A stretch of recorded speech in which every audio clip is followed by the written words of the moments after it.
धर्म स्नेही भव्यात्माओं,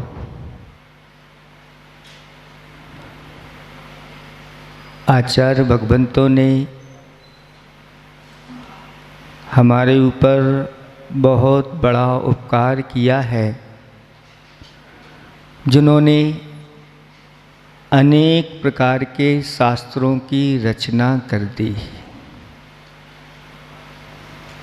जिसके माध्यम से हम अपना कल्याण किस तरह से करें,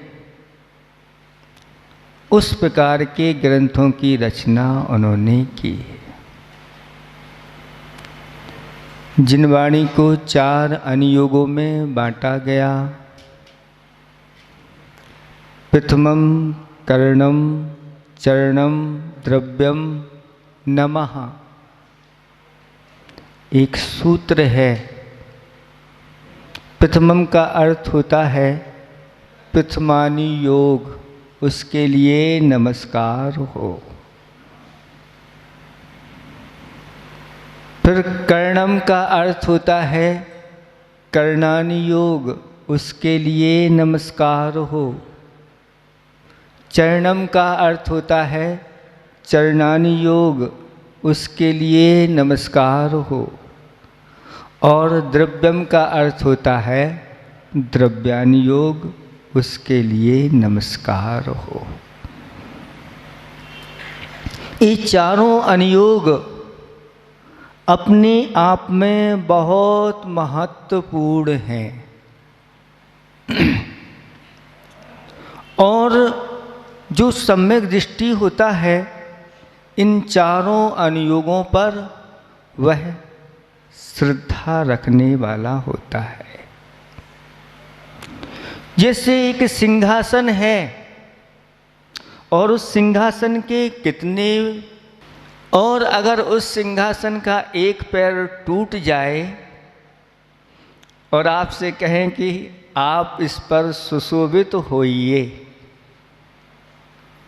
अभी बैठे हैं आप लोग, कुर्सी पे बैठे हैं, वो भी 4 वाली है, तखत है वो भी 4 वाली है, और अगर एक ना हो तो आप बैठने का साहस नहीं करेंगे।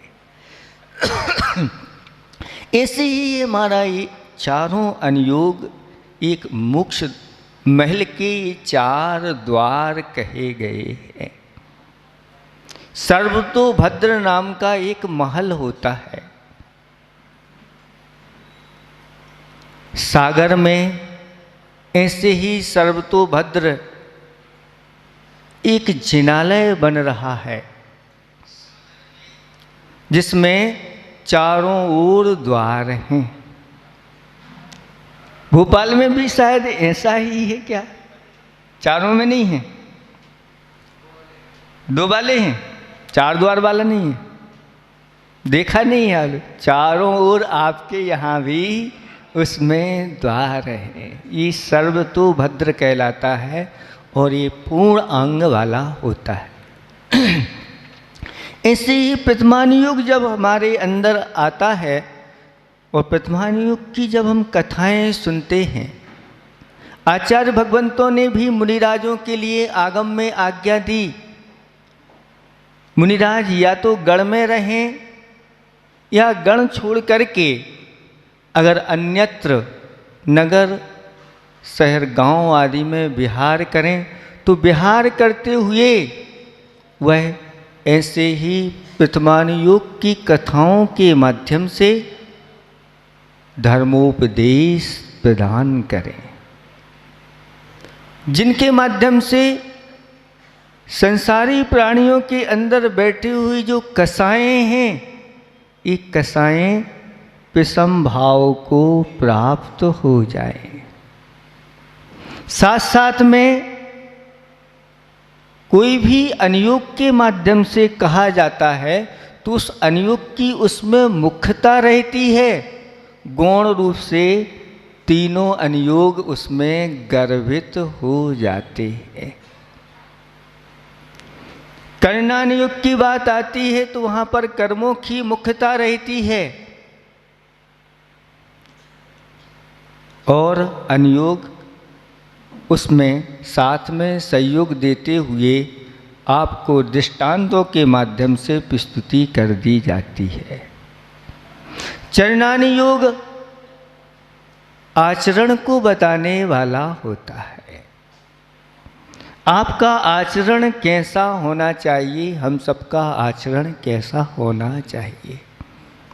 और द्रव्यानुयोग द्रव्य को बताने वाला, तत्व को बताने वाला, पदार्थ को बताने वाला होता है। इसी द्रव्यानुयोग के अंतर्गत अध्यात्म भी आ जाता है। उस अध्यात्म में चले जाने से बहुत बल मिलता है, क्योंकि अध्यात्म आत्मा की ओर ले जाता है। लेकिन उस अध्यात्म की ओर जाने के लिए कुछ बाहरी परिकर की भी आवश्यकता होती है, इसलिए 3 अनुयोगों को आपके सामने पहले रख दिया। इसे ही अध्यात्म ग्रंथ एक छोटा सा ष्टोपदेश नाम का ग्रंथ है, आप लोगों ने सुना होगा, पढ़ा होगा, और गुरुओं के माध्यम से उसके ऊपर उपदेश भी सुने होंगे। उसमें एक कारिका आती है, कर्म कर्म हिताबंधी जीवो जीव हितस्पृहा स्वय स्वय प्रभाव भूयस्ते स्वार्थम को बना वांछति। कर्म कर्म हिताबंधी, जो कर्म है वह अपनी हित की सोचता है। संसार में 2 सत्ताएं हैं, एक कर्म की सत्ता है और एक धर्म की सत्ता है। कर्म अपनी सत्ता को बढ़ावा देता है, जितना हो सके। एक अनादिकाल से इस आत्मा के साथ एक कर्म बंधे हुए हैं। कर्म किसे कहते हैं?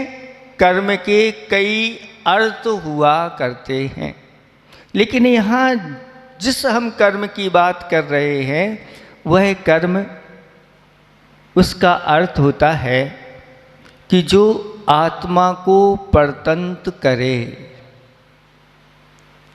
या जिसके द्वारा आत्मा परतंत्र होती है, वह क्या है? कर्म है।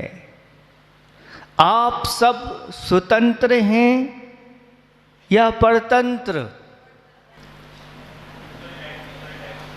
उत्तर नहीं पता। ये कर्म बरगड़ाएं सूक्ष्म हैं। ये पुद्गल जो होता है वह पुद्गल 6 भेद वाला है। 6 भेद में पहला है स्थूल स्थूल। स्थूल स्थूल जो होता है वह दिखाई भी देता है, स्पर्श में भी आता है। जैसे एक पत्थर है और इस पत्थर को आप तोड़ दो और फिर उस पत्थर को आप जोड़ेंगे तो जुड़ता नहीं है। ये स्थूल स्थूल है। और एक होता है स्थूल सूक्ष्म। जैसे वह स्थूल है लेकिन सूक्ष्म भी है। जैसे पानी है और उस पानी को आपने अलग कर दिया, 2 गिलास में अलग अलग हो गया, और आप मिला दोगे तो क्या हो जाएगा? एक मेघ हो जाता है। ये कहलाता है स्थूल सूक्ष्म। और एक होता है सूक्ष्म स्थूल। जो सूक्ष्म तो है लेकिन स्थूल है। सूक्ष्म इसलिए है कि दिखाई नहीं देता, और स्थूल इसलिए है कि पकड़ में आ जाता है। उसको बोलते हैं सूक्ष्म स्थूल। पहले क्या था? स्थूल स्थूल, दूसरा स्थूल सूक्ष्म, अब सूक्ष्म स्थूल। अब देखें, दिखाई तो देता है लेकिन पकड़ में नहीं आता। इसको ऐसे लें, जो दिखाई देता है लेकिन पकड़ में नहीं आता, वो क्या है? जैसे छाया, आपकी जो छाया है वह दिखाई तो देती है लेकिन पकड़ में नहीं आती। ये हो गई आपकी, नहीं, अब इसमें थोड़ा सा गड़बड़ हो गया। पहले बताया था उसको स्थूल स्थूल लेना, दूसरे को लेना स्थूल, पानी को लेना स्थूल, फिर तीसरे को लेना स्थूल सूक्ष्म लेना। स्थूल सूक्ष्म लेना अपन को छाया।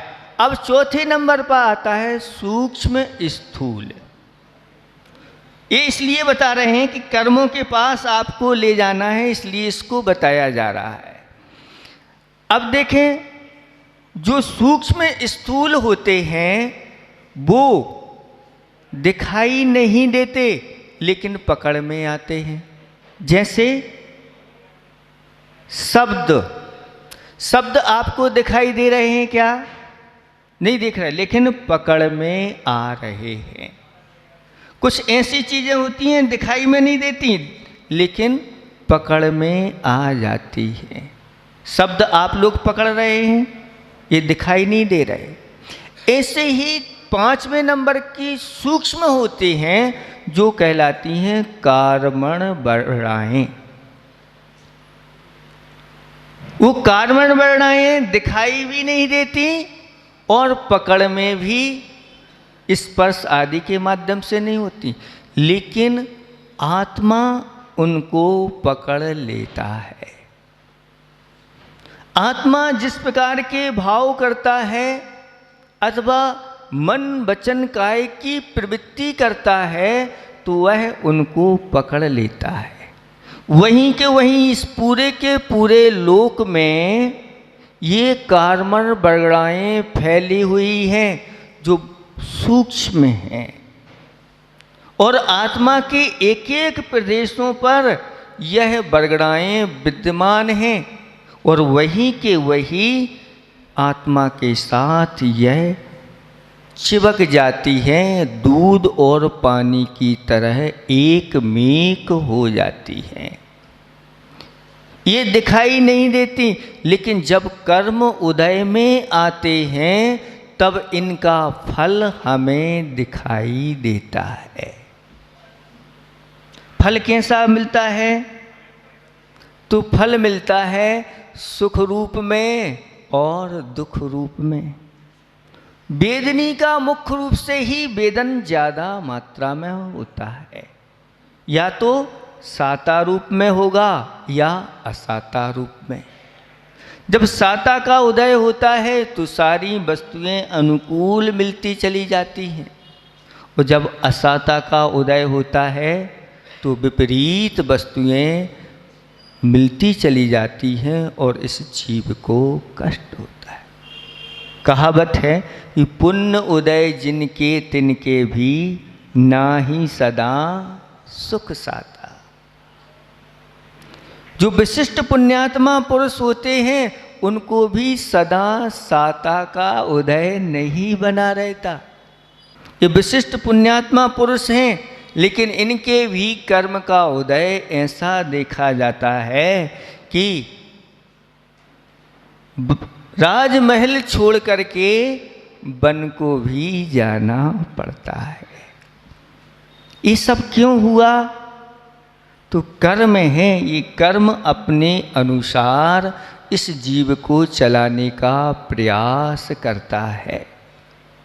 जब यह बलवान होता है तो फिर वह अपने अनुसार उस जीव को चलाता है और उसका फल जीव को भोगना पड़ता है। राम लक्ष्मण और सीता का दृष्टांत आप सब लोगों ने सुना होगा कि वन को उनको जाना पड़ा और वन में जाकर के वनचारी बन करके उन्होंने वनवास में अपना जीवन निकाला। एक स्थान पर पहुंचते ही वहाँ पर उन्होंने रुकने का विचार बना लिया और भोजन पानी की व्यवस्था करना है वन में, कहाँ से करेंगे, कैसे करेंगे? तो उसी वन में उन्होंने मिट्टी के बर्तन तैयार किए और साथ साथ में उनको जैसे हवा में लगा करके और पक्के बना लिए जाते हैं वैसे बर्तन तैयार किए। बर्तन तैयार करने के बाद बर्तन तो हो गया, जल कहाँ से आएगा? तो शुद्ध जल नदी का पानी भर करके छान करके उस जल को लाए। अब भोजन तैयार करना है वहाँ पर, तो धान्य कहाँ से आएगा? तो वन का ही जो धान्य था वो वन का धान्य लेकर के आए और वन में जो फल, सुस्वादु फल आदि, उन सबको इकट्ठा किया और भोजन तैयार हो गया। दूध कहाँ से आया? वन की जो गायें थीं उन गाय भैंसों का दूध ला करके और अच्छी तरह से भोजन तैयार कर लिया।